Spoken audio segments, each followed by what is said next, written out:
フィルムマのマーです。まさかこの動画がパート3まで続くとは思いませんでした。少し長くなってしまったんですが、最後まで見ていただけると嬉しいです。では、どうぞ。では次に、先ほど言った僕が身につけた3つの習慣について話していこうと思います。ただこの3つの習慣は初めてうつ状態になった方には非常に難しいと思います。僕自身さっき挙げた3つのうち1つもできていませんでした。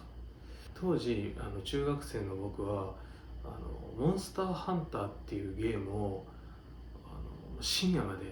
やっていたんですね。インターネットを使った、初期のゲームだと思うんですけれど、今ではね、モンスターハンターというとかなりビッグタイトルなんですけれど、リリース当時はそんなに人気なかったと思うんですよね。中学生の頃ってなんかやたらとインターネットに詳しいやつっていませんでしたか？僕にもそういう友達が一人いたんですけれど、その友人から教えてもらったんですね。で初めは僕も買うつもりはなかったんですね。でただプレイ映像を見ていると、インターネットの中でコミュニティがこう成立してるっていうことにとっても刺激を受けたんですよね。その同級生の中学生が画面越しに顔も知らない人とこう話していると、タイピングですけれど、ただ顔も性別も年齢もわからない誰かと会話ができているっていうことがとても衝撃的でしたね。当時かなり卑屈になっていた僕は、唯一自分を解放できる居場所だと思ってのめり込んでましたね。食事と睡眠以外の時間を全てゲームに費やす我が子を見て、両親もどうしていいのかわからなかったと思います。無理やりにでも学校に連れて行かせて、何度も怒鳴られて、そして同じぐらい何度も泣かせてしまいました。それでも当時の僕は学校に行くことができなかったんですね。たまに学校に行けそうかなっていう日もあったんですけれど、その時は朝に母親が作ってくれた朝食をとって身だしなみを整えて、自身では足を運ぶこともできないから母親に学校まで車で送ってもらったんですね。けれど校門の前に到着すると足がすくんで震えるんですね。そして強烈な動悸と吐き気に襲われて、車内から一歩も出れないまま帰ると、こういったことを何度も何度も繰り返していました。ある日、朝日が差し込む台所で母親が泣いている姿を初めて見たんですね。その瞬間に僕が今までどれだけの迷惑と不安を両親に与えていたのか、初めて気づくことができたんですね。もう今では後悔という言葉では表現できないほどの自分の愚かさだったり懺悔の念でいっぱいです。その日から僕は一つの習慣を実行することを決めるんですね。それが先ほど言った必ず朝に起きるということです。ただインターネットの依存症というものはとっても強くて恐ろしいんですよね。両親のその思いに気づいてもなお止めることができませんでした。なのでその頃は深夜3時に寝て朝9時に起きるというような生活を続けていました。そこから復帰をして休学をするということを、何度か繰り返していく中で、復帰するタイミングっていうのが一番心身に負荷がかかるなということを理解してきたんですね。で当時は半年や1年で発症周期を繰り返していたので、スムーズに復帰するにはどうしたらいいんだろうということを考えるようになったんですよね。でそこで生活習慣をもう一度見直そうと思いました。でそうすると朝に起きてお昼を過ぎてもずっとパジャマでいるんですよね。でこのことが心身の切り替えができないこととつながり、復帰する時に辛いんじゃないかというふうに考えるようになったんですね。そこで朝起きた時は学校や会社に行く身支度と同じことをしようと心がけるようになりました。自分を取り巻く環境についても少し話していきたいと思います。休養状態から円滑に復帰するためには、良好な環境も必要だと思います。それは前編でも話した通り、良き理解者である家族であったり、学校の先生であったり、会社であったり、カウンセリングの先生もそうなんですよね。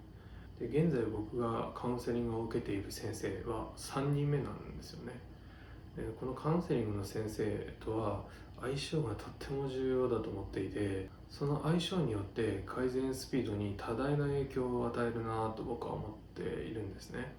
1回目のカウンセリングでこの先生とは合わないなと思えば、すぐにセカンドオピニオンとして別の先生のカウンセリングを受けるということを僕はお勧めします。そして次が最後になります。未来を考えるということで、落ち着きを取り戻しても日々やっぱり不安は感じます。それは先ほど話した時間が悩みを生むっていうこともそうなんですけれど、経済的な不安だったりとか、再発の不安もあります。じゃあこれに対してどう対処したらいいのかなと考えるようになって、実は今一つの仮説のもとに自身で実験中なんですね。それは復帰方法を考えるということなんですが、ただこれは休養している大体の人が分かっていると思うんです。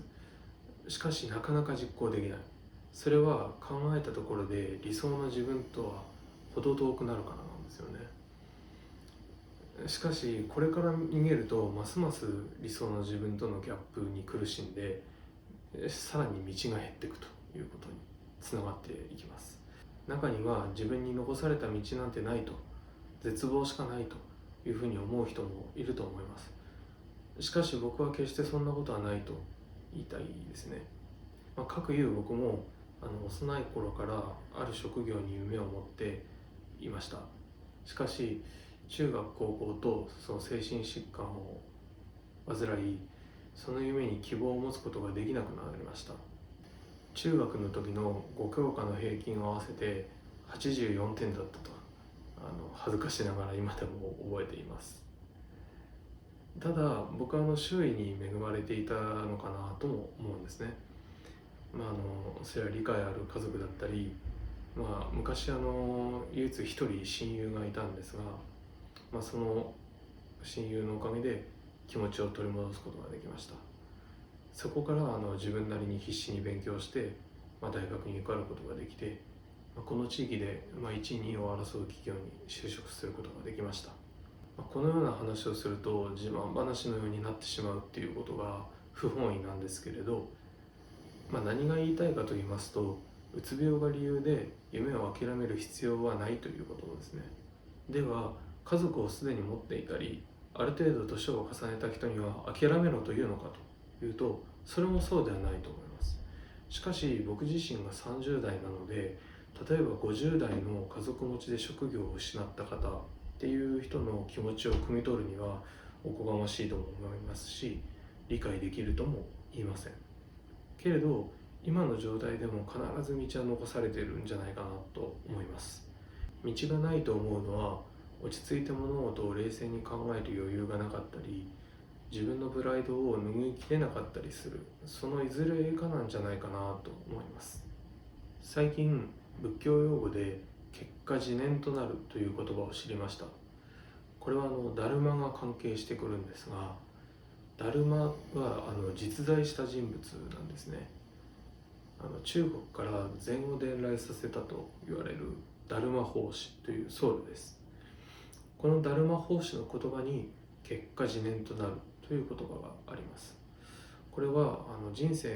にはさまざまな要因が複雑に絡み合って今の自信があるというものなんですけれど、じゃあ人生の計画を立てるっていうことは無駄なのかというと、そういう意味ではないんですね。目標をなすために一生懸命頑張った人でもなかなか絵に描いたような人生にはならないよと、そういう意味だと僕は認識してるんですけれど、なのでもっとうまくいくはずだったのにとか、逃げると理想の自分とまたギャップができてしまうと思って行動が萎縮したりとか、そういう人は悩んだ時に結果自念となると心でつぶやくといいと思います。僕も最近壁にぶつかったり悩んだりした時は念じています。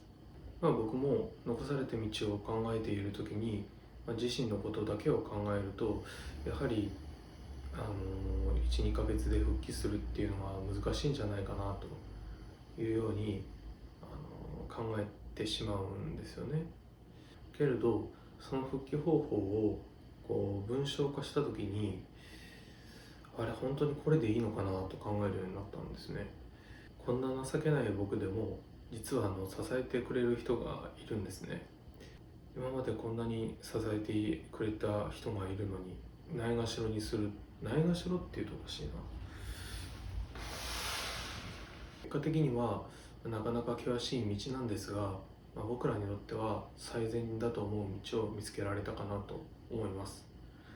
ただそのプランは正直達成できるかどうか怖いです。本当にうまくいくかも分かりません。きれい事を言って挫折するということも大いにあり得ると思います。けれど今は少し勇気を持ってあがいてやろうかなと思う気持ちにはなれました。今後リビングブログにてこのような動画をまた残したいと思います。この動画を見ている未来の自分が笑っていることを想像して